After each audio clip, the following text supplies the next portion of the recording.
You're listening to the Dungeons, Dragons, and Psychology Podcast.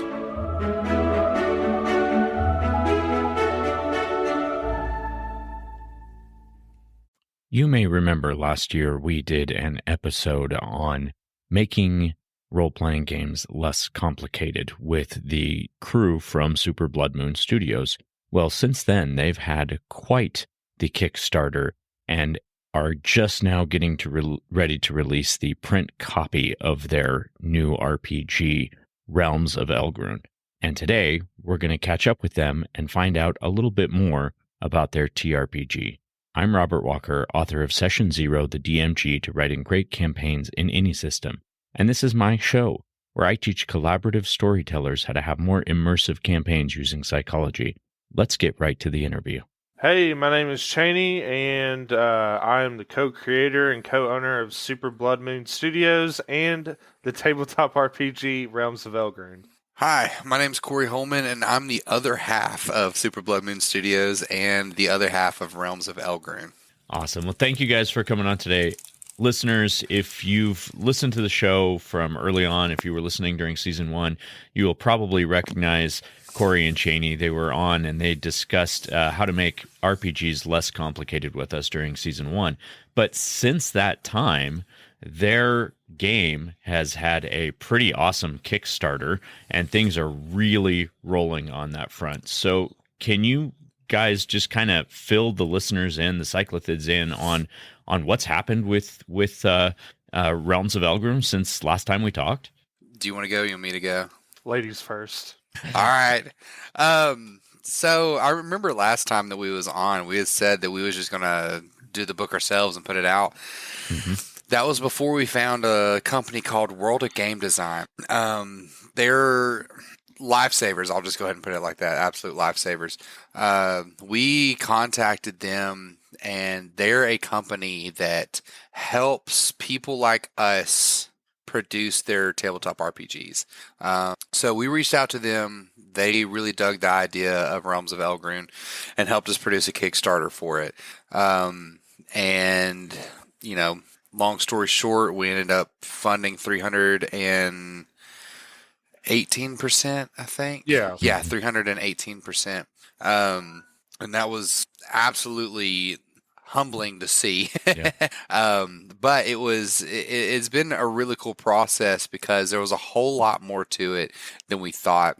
And if you're somebody who is like me and Chaney, trying to get a game off the ground and you don't know where to start, I encourage you to look to World of Game Design or somebody like them, because there's actually quite a few people out there that do that. Now, when I say people, I mean companies. As far as like where the game is now, just a couple of hours ago, as of the recording of this, the PDF has already hit people's inboxes. And then actually, by the time that this episode gets released, it will be for sale on our website in case you're interested. So awesome. Yeah, I got my notification a couple hours ago that the PDF was there, and I've been flipping through it myself, and really great looking artwork, really nice design. It looks awesome.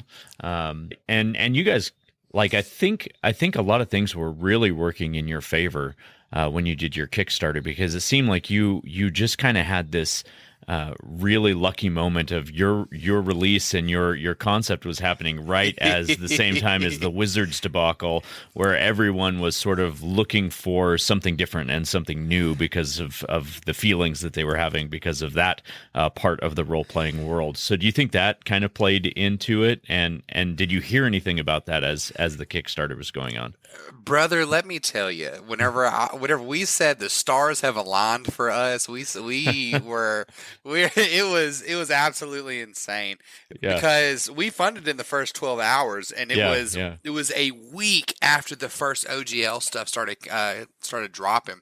And so, do you want to talk about, we funded so stinking fast because of that. People were looking all over Kickstarter for any and everything like us. So hats off to you, Wizard. Thanks. But no, it was actually really cool to be able to see independent tabletop RPGs, not just us, I'm talking about everybody, get the spotlight for a little while. And it was cool to see games like Morkborg, Mothership, OSE, all those kinds of things grow exponentially during that time, because most of the player base that's out there have no idea that people like us exist. I have a friend, literally, we're going to Gen Con this year, which is something that we're probably going to talk about at some point. Nice. He's coming with us to help us GM at Gen Con, right? And he was the guy that got me and Chaney into playing D&D in the first place. And we was trying to explain to him another game. This was Morkborg. Was trying to explain to him what Morkborg was, and he still, even after the OGL and all that kind of stuff, had no idea what it was. And that was insane to me that there's still a lot of people left out in the dark. Yeah, they don't know about these other games, and it's just like, come listen to the gospel. I'll preach it to you. It's better. It's better over here. Right. So yeah, no, I had Monty Cook, I had Sean K. Reynolds on the show, both from Monty Cook Games, and they definitely saw a benefit from that same blowback at Wizards of the Coast.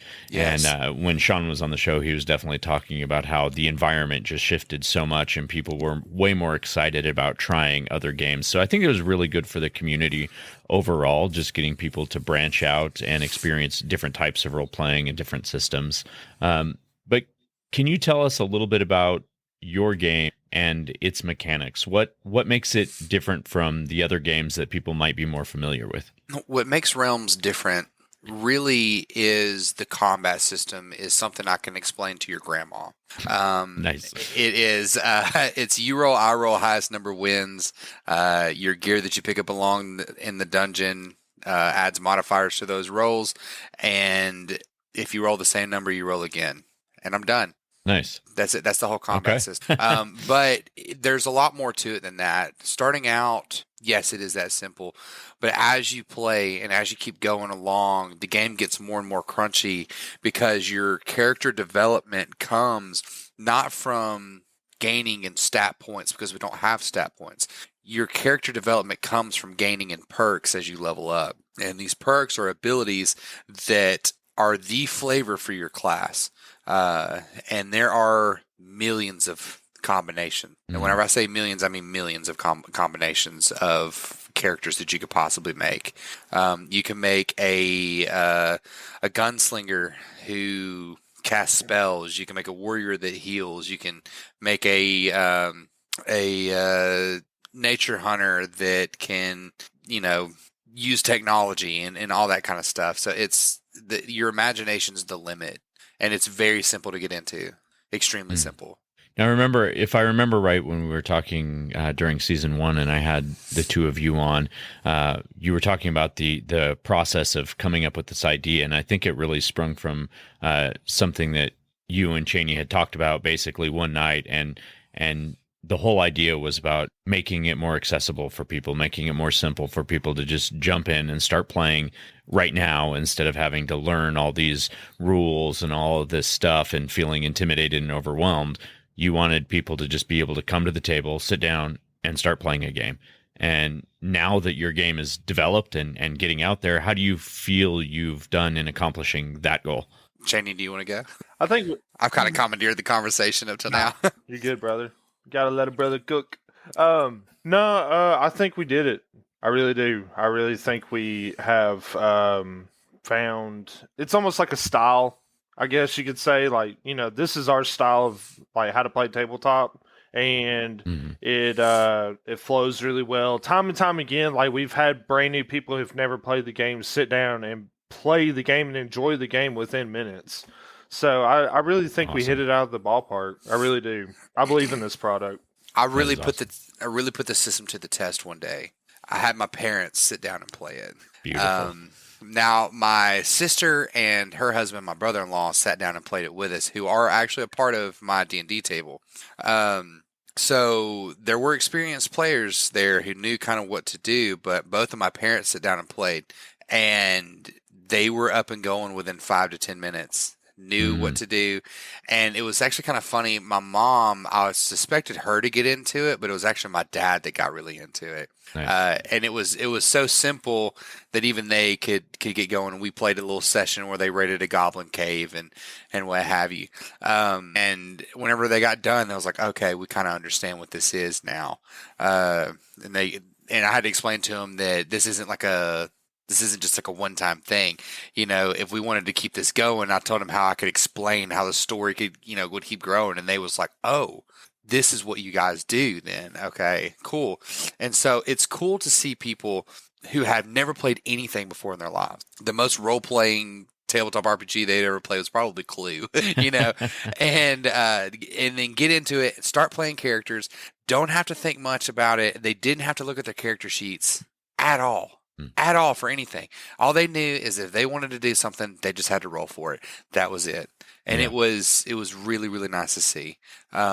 Because I had wondered, do we succeed in what we set out to make? Whenever my parents sat down and played it and I explained it to them and we was up and going within 5 to 10 minutes, I knew then and there that we did. We succeeded. So that is awesome. So what role in this world does storytelling occupy? I mean, is it a game that's based more on the story and the narrative, or is it more on the mechanics, or is it a balance of the two? How would you define it in that space? The dead center. Yeah. The dead center. Yeah. It is the most important thing. We want people to look as little at their character sheet as possible. We want you immersed in what's going on, and we want the story to move. Now, as far as on our end, what does the story play into it? We've started planting seeds in the book, in the core guide already, of what is to come for Realms. It is the first edition of Realms isn't going to be just a conglomeration of campaigns and stories that we thought were cool. It's going to be one long, cohesive story. And then whenever we're done, first edition Realms is over with. And then it goes into second edition Realms. That being said, we're going to take our time telling the story. We want it to go good. We want everything to mesh. We want everything to go well. And they're not all going to connect immediately. I don't really want to say it, but Marvel style, it kind of, because there is superhero fatigue right now. Yeah, right. But a nice timeline that follows central stories. Yeah.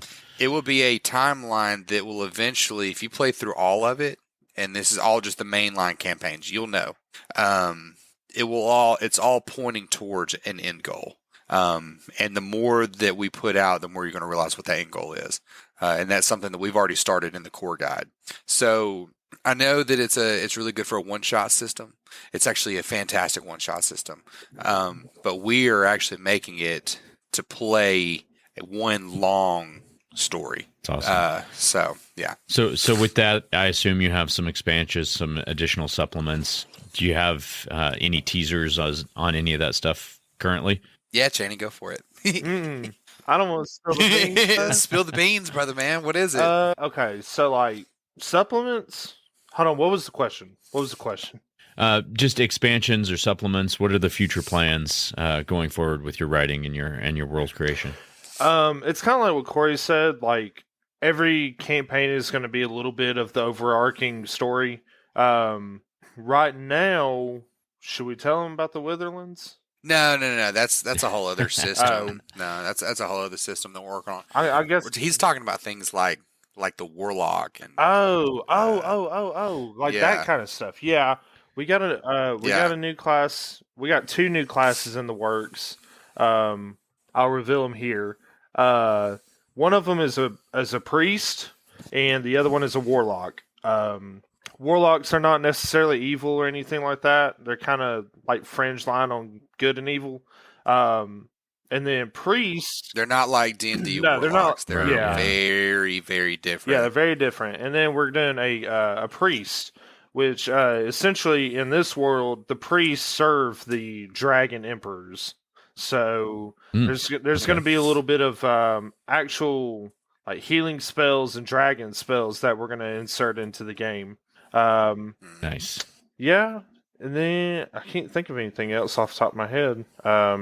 Help me out, Corey. And of course, there's going to be a lot of lore expansion as well, sure. but we have to take that slow. We can't show all the cards immediately. We can't give you too much about that. So another question I had is, you talked a little bit about the customization of characters and things like that, and you've got these new character archetypes coming in. Can you share a few insights about what the character creation process looks like for the game? I mean, everybody's used to D&D, and obviously that character creation process, when you sit down even for a first level game, can take you, a whole session just to make a character. But if you guys are getting off and running in 5 to 10 minutes, I assume the creation process is pretty speedy. Yeah. It's incredibly fast, yes. If you're sitting down to play as a level 1 character, let's just take a warrior, for example, because that's the one I can do off the top of my head right now. A warrior, they're going to start with 10 health, and you gain 5 health each round. I mean, each level. I keep saying round. And then you're going to have several gear slots, and it differs per class. With a warrior, you're going to have a helmet slot, a chest piece slot, gloves, and boots. And then you can start with a shield if you wish, but it doesn't add any defense modifier at the beginning. Okay. Because you're meant to pick them up as you go. And that's literally it. You're done. Nice. That's it. Now, whenever I say you start to pick perks, you're going to pick a perk every 3rd level. Now, you hear that and immediately you're thinking D&D. Oh, that's going to be a little while. No, not in Realms. You're probably going to hit your 3rd level after your first session. Okay. Yeah, we always thought it was a crime that you never get to play at higher levels. Yeah, I agree with that. Absolutely. And not just in D&D, because I don't want to just keep trashing D&D, right. But in any game ever. So we made the level system go really, really fast. You're going to pick your first 2 perks within probably the first 2 or 3 sessions. Nice. And that's if you go by the actual experience points. If you don't, you can do milestones. Just know that you need to be leveling up pretty fast if you're doing milestones.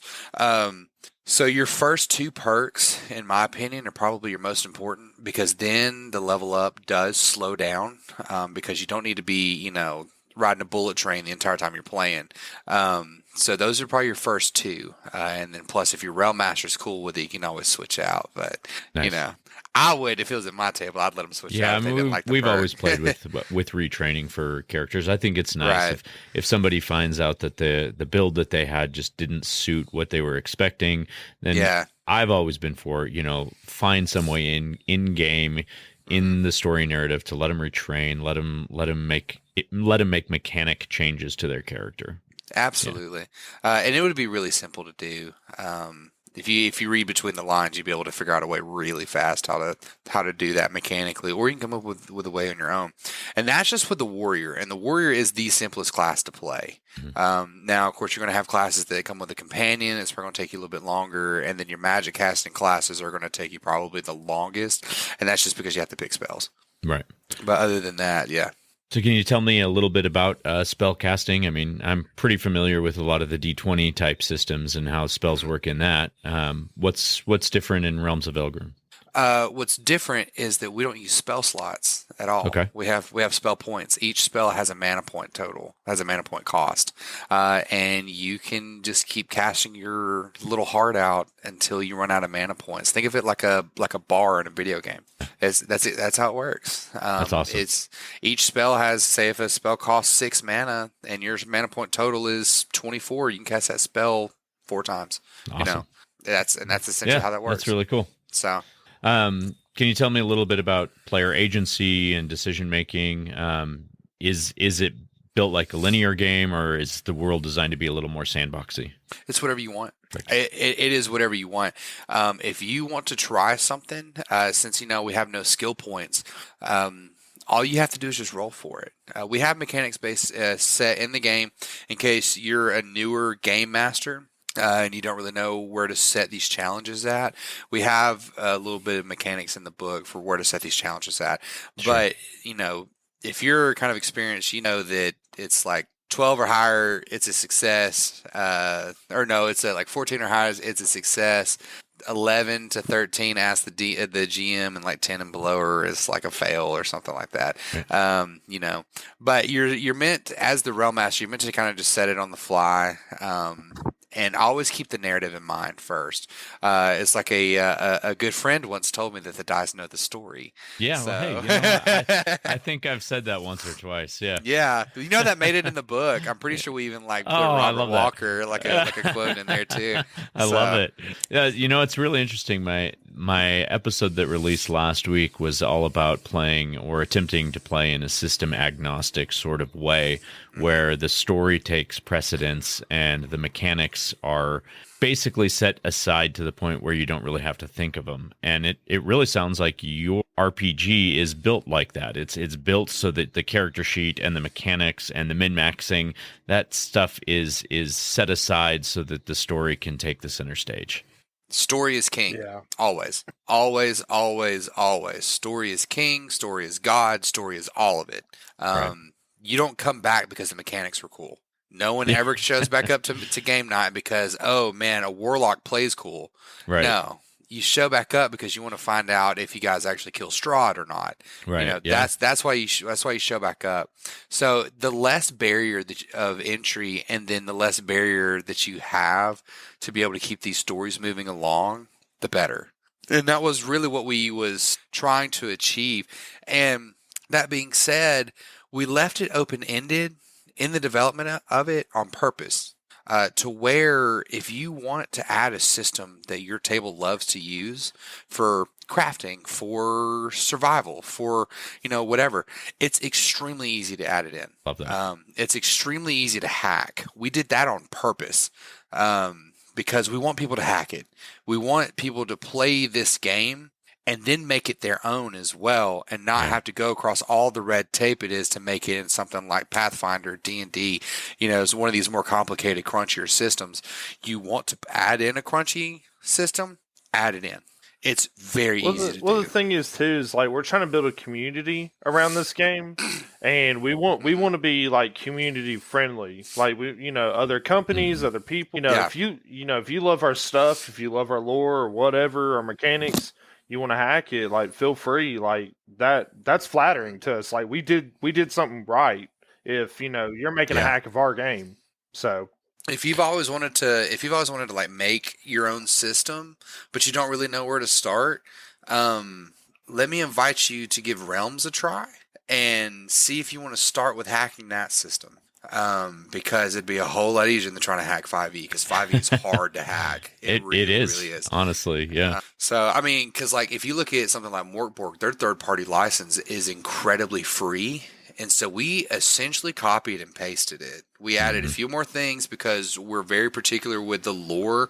If you make something that you want to go along with the world of Elghrune, we're a little funny about it because remember earlier in the episode we said that it's telling an overarching story. So we put the things in there to not step on because we have plans for it. Other than that, it's incredibly free. It's like, I think 3 things, and it's not anything that you really even have to touch.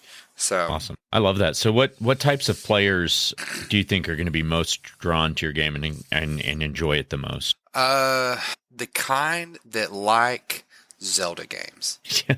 Okay. The ones I fall into that category. Yeah. We cast a wide net, don't we? The reason I say it like that is because the way that we make our dungeons is we like to use Zelda as a model. That's something I've done for years in D&D, and we just carried it over to Realms because it works and people love it, right?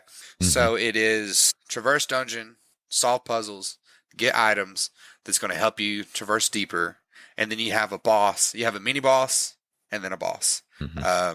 Something that would probably be a little bit more closer would probably be Dark Souls. Okay, that's what I was about to say.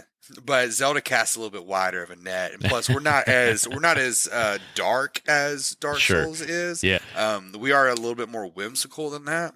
But if you wish, you can still, make it really dark if you wish, but still, it's very traditional video game dungeon-y style that we like to make. Awesome. Right? All right, I'm going to go ahead and jump into Tricks of the Trade, and I didn't give you guys time to prepare for this, so I'm just going to ask you. But let's hear the sound effect. Okay, so for tricks of the trade, I'm going to have Cory and Chaney each give a piece of advice that they would give to an aspiring game designer who wanted to create their own TRPG, and either how to start or how to get moving or what to do. I know you already mentioned early on World of Game Design as a very good resource, but maybe before they even get there, what would you suggest? You want to go first, Chaney? Yeah, I'll go first. I think what's really important to me is story.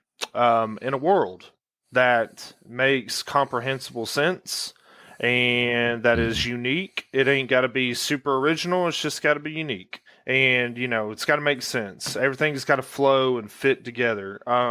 It was really hard doing Realms of Elghrune because of how much fantasy balancing with sci-fi that I had to do with the story writing. I had to go outside the box to write Realms of Elghrune. But I also believe that that's the kind of story that intrigues people. So if you're going to find something to inspire you, like maybe music.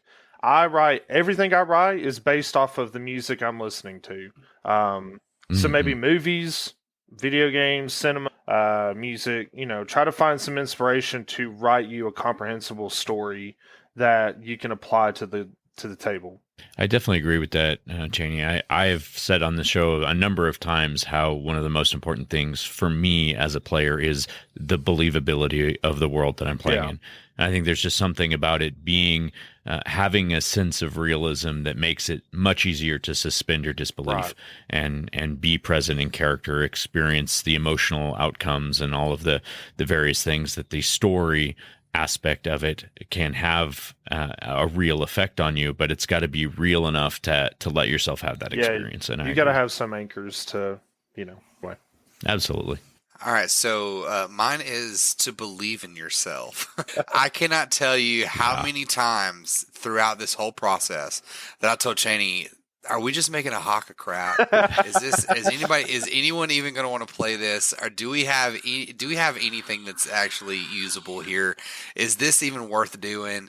I can't tell you how many times that I said that. But the thing is that I would always remember that people enjoyed it, and if people enjoy it, then it is worth making. Yeah. If you keep fun first, it doesn't matter if you believe in it or not. That will get you to keep going, right?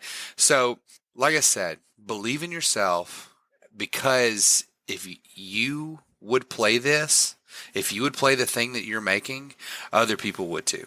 Yeah. That's great Always advice. remember that. Always remember that. Excellent advice. So before we sign off here, let me give you the opportunity to share with the cyclothids where they can get in touch with you, where they can get a hold of Realms of Elghrune, how they can start playing it, give them all the information they need so they can dive into this world that you've created. Chaney, you go first, and I'll fill in the gaps. Well, we have a Discord, a very friendly Discord. You can reach it on our website, realmsofελghrune.com. You can also buy you can get our character sheets, the PDFs, pretty much everything from Realms of Elghrune. Realms of Elghrune now is kind of our hub, if that makes sense. If anybody wants to follow me personally and ask me questions on how to write stories and stuff like that, and ask advice on how to create your own game, I've got an Instagram. We could try to put it in the description or something. Yep, I'll have links to everything you guys mentioned put in the show notes, so cyclothids just look for that on your player and you can find it there. Yeah, I'm sure I'm missing some stuff, but realmsofελghrune.com is going to be your best place to find everything you're looking for. Yeah, you missed just a few things. YouTube, but you did pretty well. Yeah, we got a YouTube now.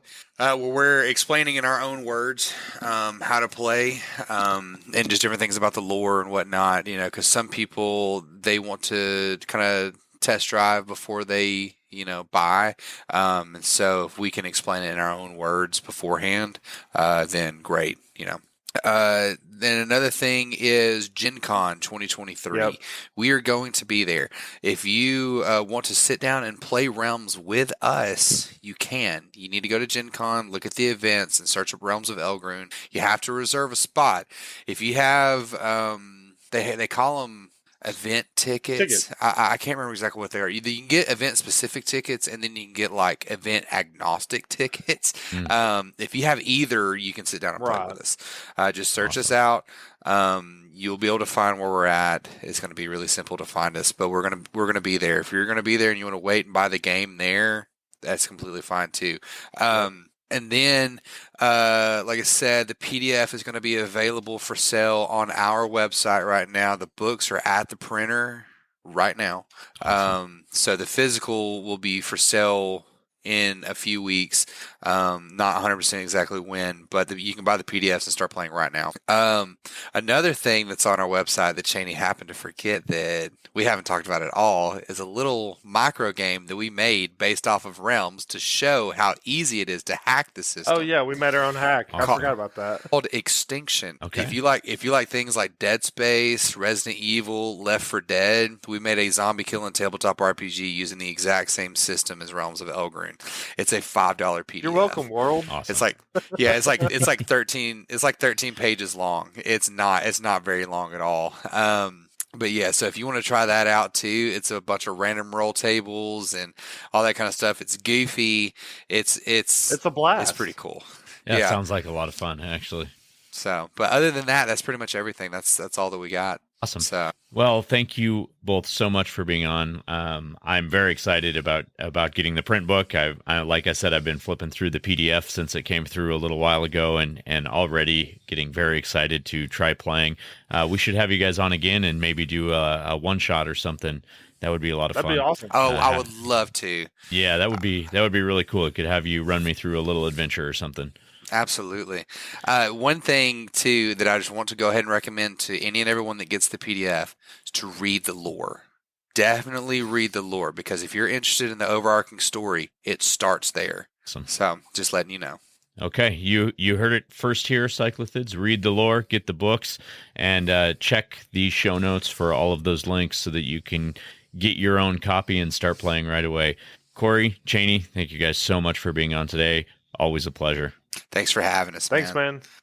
That's it for today, Cyclothids. Remember to follow us on Instagram, dungeons_dragons_psychology, where you can find a link to our Linktree and all of the various places you can find us online. Also, you can join our Patreon, and you can become an official Cyclothid, where we have a special release episode just for our Cyclothids every month. Until next time, we will see you next session.